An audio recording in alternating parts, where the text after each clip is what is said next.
لتكريم الطلاب المتميزين بمدارس التربية الخاصة الفكرية والصم والبكم والأمل بحضور ممثلين من التربية والتعليم ومدير مدارس التربية الخاصة بالفيوم.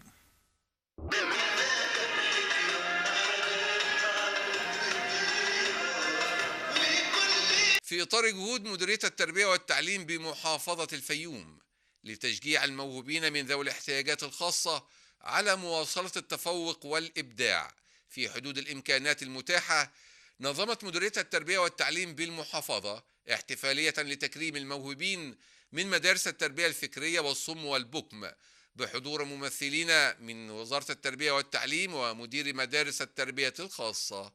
النهارده هو يوم المعاق، ومديرية التربية والتعليم بالفيوم بتحتفل بيوم المعاق.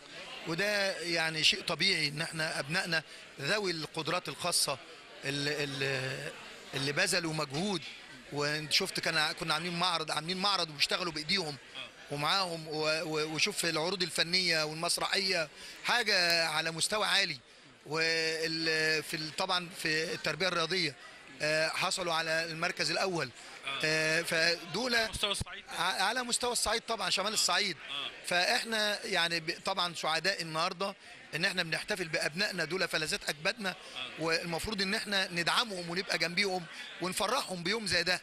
وانا شكرت السيد رئيس الجمهوريه المشير عبد الفتاح السيسي انه مهتم جدا بذوي القدرات الخاصه، وقال انا بدعمهم. وطبعا الاستاذ الدكتور طارق شوقي وزير التربيه والتعليم بيدعم اداره التربيه الخاصه والقائمين على التربيه الخاصه، وبيدعم العمليات التعليميه برمتها يعني.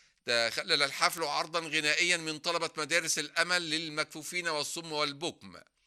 وفي نهاية الحفل تم تكريم الموهوبين من متحدي الإعاقة الفائزين في البطولات الرياضية والمسابقات الفنية بجوائز عينية ومادية.